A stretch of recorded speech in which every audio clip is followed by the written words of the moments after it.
position, you can see that as a 5-digit grid reference. I'm sure you know how to read those. It also shows you your speed if you're moving around, and your direction. I see. I see. It does not show up while you're aiming down the sights, even if you have it pulled up. And if you press Control Home, you can on the bottom. Anyways, Control Home to make it disappear. On the bottom, you can see 3 tabs. The middle one you can see is a compass, not super important. The one on the right is the map, and that is the important one. You can zoom that in or out, and you can use right-click to move it around. Click the button in the middle to center it again. If you double-click, if you click on the map button again, you'll switch over to satellite imagery or back to map view. That's all well and good. If you double click on any point on the map, you'll be able to create a waypoint. It's automatically going to record all 5 digits, even though it'll only display 3. Name it whatever you like, and you're good to go. And then you press the set waypoint button. It sets the waypoint. You can see it on your compass. If you click over to the left-hand side, it's also going to show you more information about it. It's going to be its direction from you, its range or distance and elevation. And then, yeah, so that's basically how to set your waypoints. You can also see them on the map as little pins that you've set. It's useful, but it's not generally required. But what is required is what I'm about to show you. So in the top right-hand side, you see the battery icon. Click on the battery icon. You're going to see 4 things. You can mark, waypoints, connect to, and settings. Mark is not important. Waypoints is just going to take you to the screen to look at waypoints that you've already got. You can also set a waypoint by just entering a number that somebody else gives you.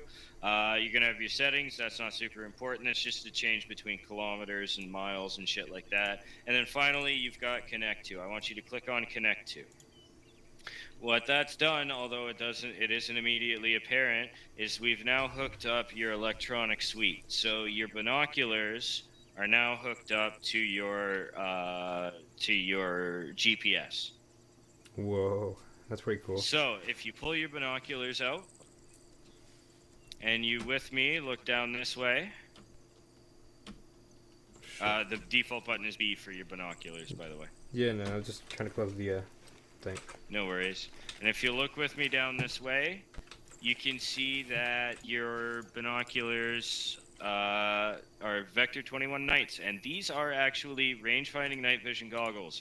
These are actually issued to the Canadian Army. They're super cool, probably the nicest thing that they actually give the Canadian Army. Some of the rest of the stuff we have is a bit near few. Anyways. So, what you can do with this is if you hold tab and R, first of all, if you hold tab, it's going to give you your direction, right, in your compass degrees. Okay. But if you hold tab and R at the same time until a red square appears, and then release it, it is going to laze whatever you're looking at inside the red square and give you its distance and direction. So it says 335, 82. All right, now here's the really cool part. Zoom back out of your binoculars and look at your GPS. Control. You now have grid reference for that. You now have grid reference for whatever you just lazed, as well as distance, direction, and elevation. This can be useful for anything from calling in grid coordinates to make sure the marksman has an accurate shot. Well, it's pretty gnarly. Yeah, right? I love this fucking thing. Is that what they use for like city development and shit? You know what I mean? Like when they have like 2 things lining up to each other or some shit. Like. Oh shit! Yeah, no. With that shit now is done partially by satellite nowadays, but you'll actually see surveyors out there with fucking meter sticks still. Yeah, that's what I meant. Like, wow, that's pretty sick, dude. I'm like, whoa, this is real. Yeah. Like they actually have this shit. This shit actually works. Yeah. This shit really works the way that it's supposed to. So I unfortunately can't do that because I'm not carrying the night or the binoculars you're carrying. I'm carrying a laser designator. It does not have night vision, nor does it have an ability to connect to my electronic suite, but it does mean that I can make boom boom on anything I want to make boom boom on within about 2 minutes.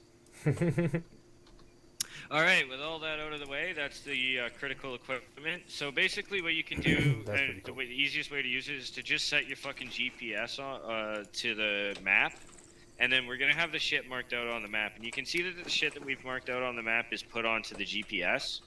In real life, you would actually have to manually program that shit in using the mark thing, but this is Arma, so we get to skip a step. All right. Welcome to Pimp My Ride. Overhauling. Ah, Man, you really like those stance buttons, huh? I keep fucking pressing them. By the way, if you press control, one more thing before we leave. If you press control with your gun up and pointed, if you press control and use W